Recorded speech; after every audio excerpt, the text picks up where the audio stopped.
So this training is really geared towards newer salespeople or someone who may have been experienced in sales, but not experienced in health and wellness sales, which is a completely different entity. If you are new and inexperienced with sales, or even if you've sold before, but again, we're never in the health and fitness industry, the transition from your previous industry or from a different sale can be daunting. I get it. This feeling may seem like the first day of school. Am I right? Sales, specifically this type of sale, often feels intimidating for a host of different reasons. Let me know if any of these seem familiar to you. First of all, sales in general, if you're new, has a really poor, dirty stigma attached to it. So nobody wants to come into an industry that they feel is associated with unethical practices. So that's the first thing. We have to overcome that, which we will do in another training.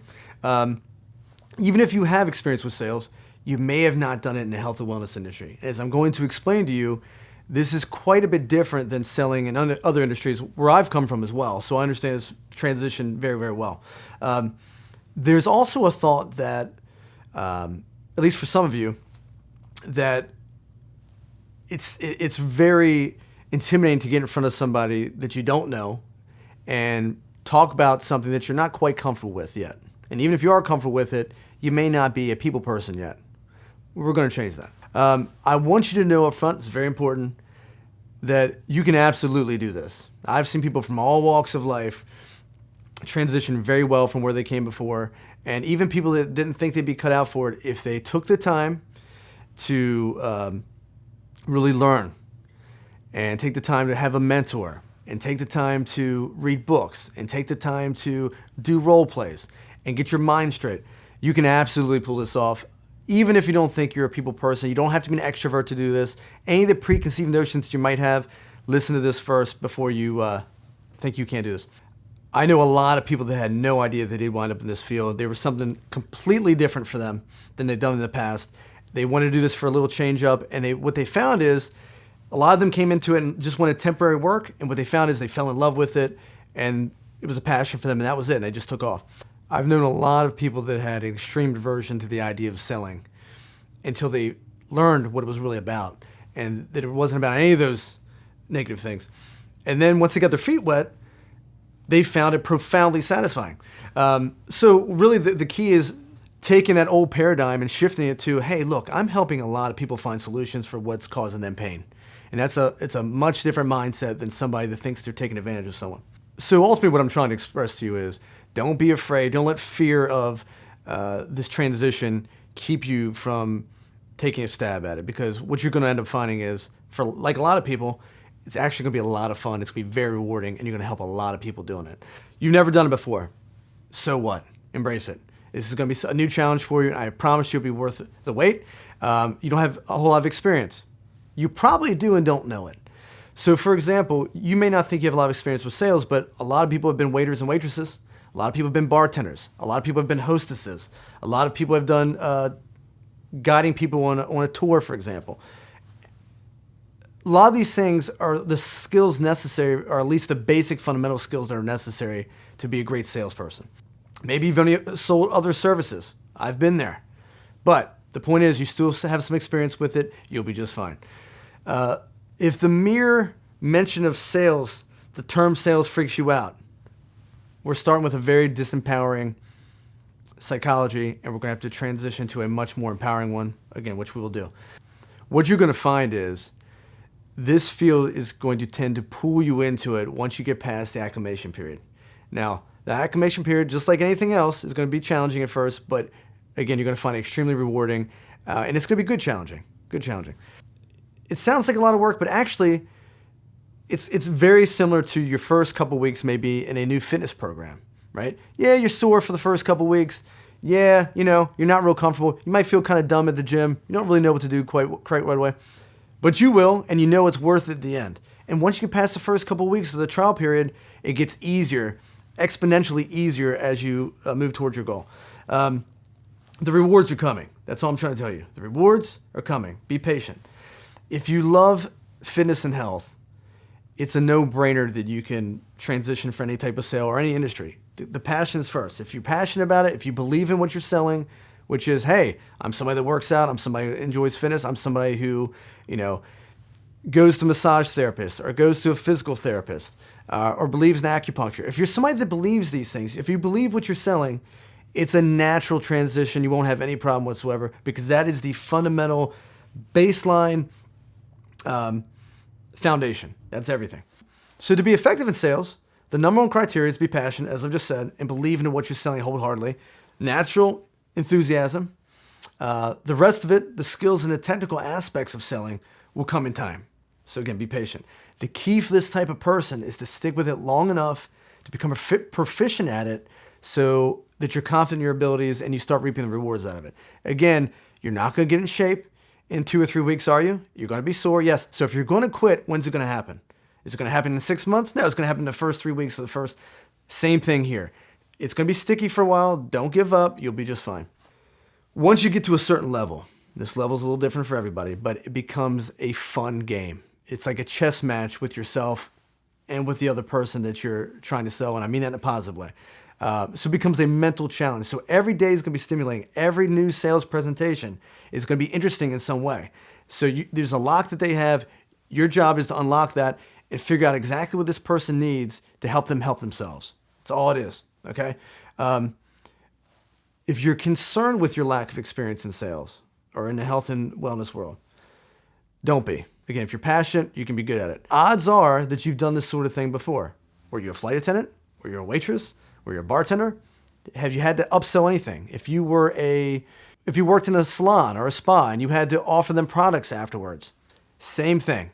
All these things have one thing in common: selling yourself. You're not really selling the product. You're not really selling the service as much as you're selling yourself. Nobody buys from anybody that they don't like. Some people are going to be more natural salespeople, personality-wise. They're more extroverted, what have you. That's fine. I've seen many introverts do a fantastic job. It's insignificant. Maybe they weren't natural at it. They adapted. Others might need to work to develop their skill a little bit more. In the meantime, do what I call personality closing. Use your personality, let that come through. You can always use your enthusiasm, your passion for what you're doing, and your personality to overcome any sort of deficit that you might have in the technical ability to sell. You can always do that at the beginning until you get good enough to do that. Now, are you going to be able to sell everybody doing this?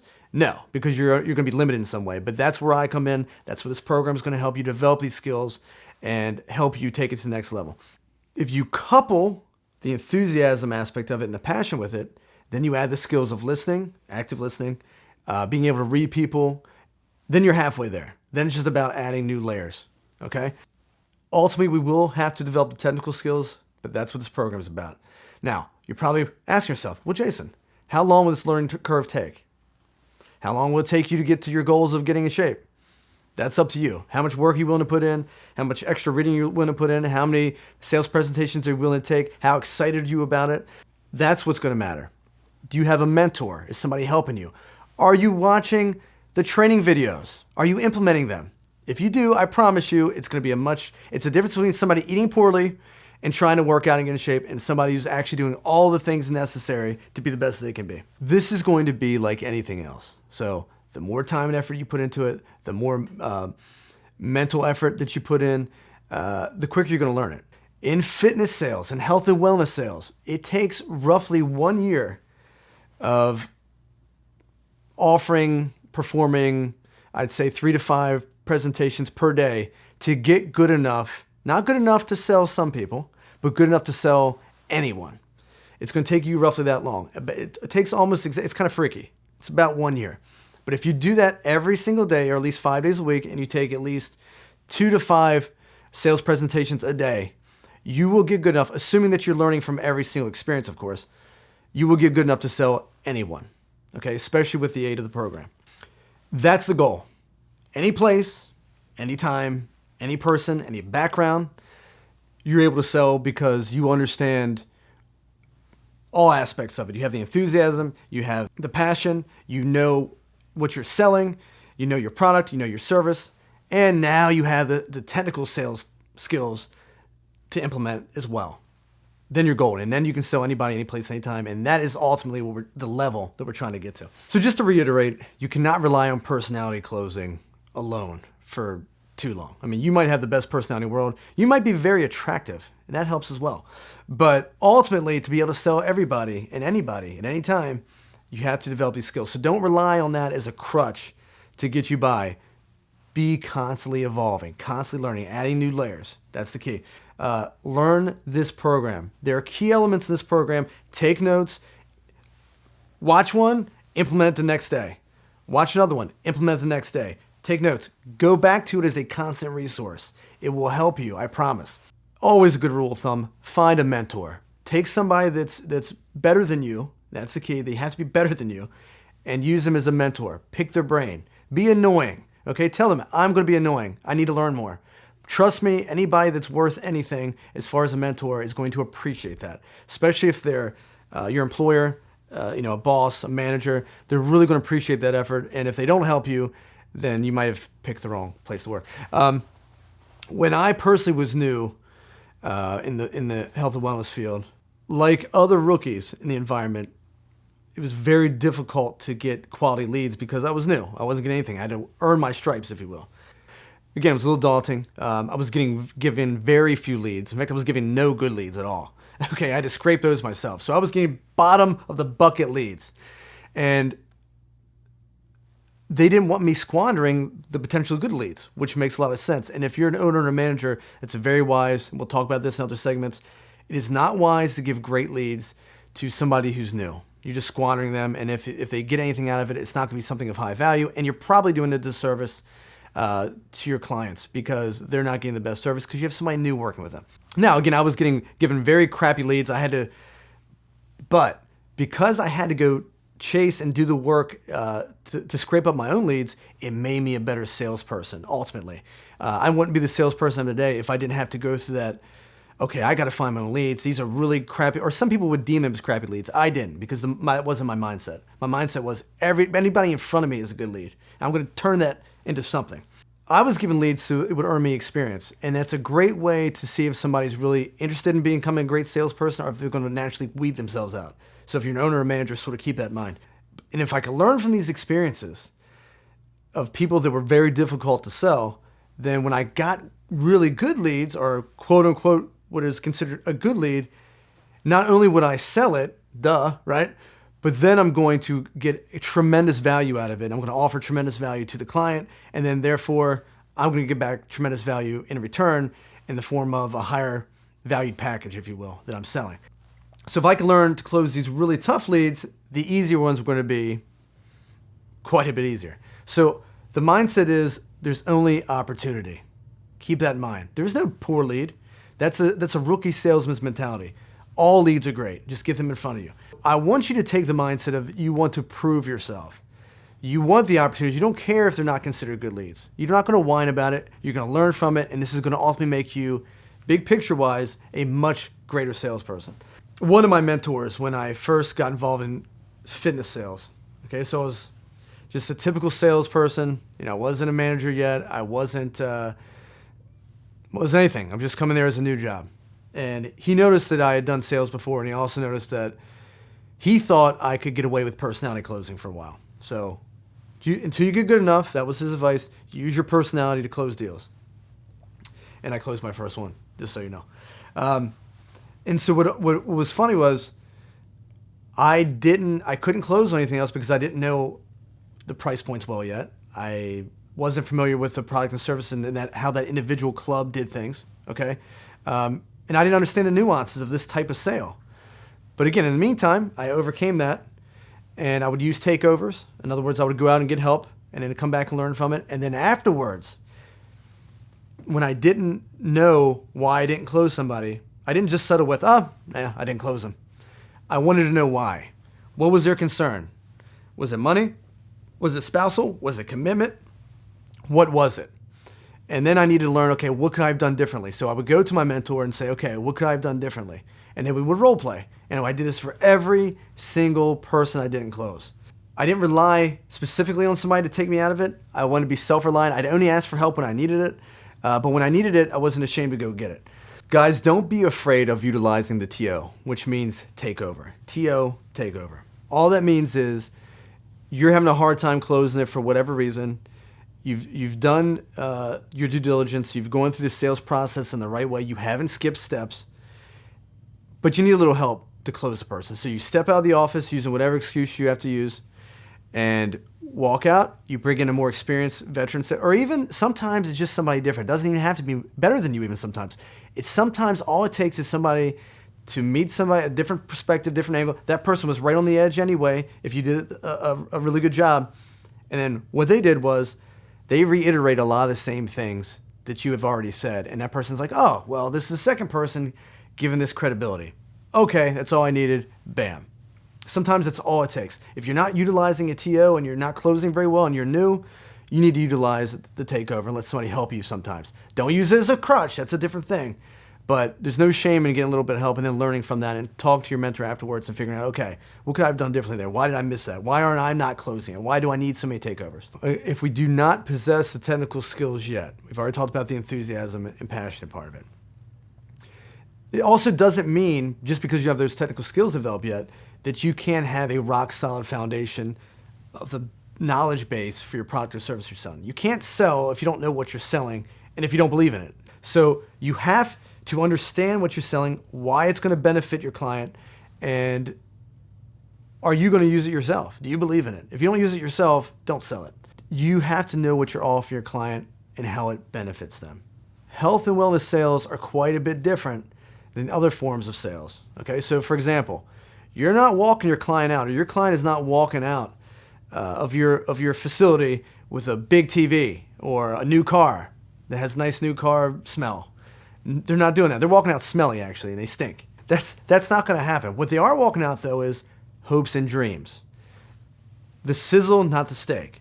So we're building, this is a lot of mental components here, a lot of psychology at work here. These are a lot of moving parts, a lot of variables. We're creating an image for somebody. We're creating a dream for somebody. We're selling hopes and dreams, essentially, and in a good way. The biggest difference, again, is they're not walking out with a tangible product. They're not walking out. You might walk out with a folder with some information in it and a nice shiny membership card, or a list of when they're going to meet you to get their next massage. But the point is that they're not actually walking out with a tangible object. So you have to really build the value and the potential reward. The sales fundamentals for this type of sale are going to remain the same as it would be for any type of sale. You're going to build rapport. You're going to be enthusiastic. You're going to offer exceptional value, constantly adding value, and you're going to associate your product or service with that exceptional value so they can associate it with themselves. What you'll often find in the health and wellness field, especially if you're a fitness salesperson, it was very easy for me to default to what I understood because I came from a different type of sale. I sold home theater, home entertainment type stuff, massive TVs, massive sound systems, these sort of things. So I was very used to feature dumping. I was very used to going through and saying, this product is going to offer you this, this, and this, and this feature. Boring, number one. But number two, that doesn't work in this type of sale because, again, we're selling hopes and dreams and opportunity. Whereas that is literally you're walking out with a tangible product.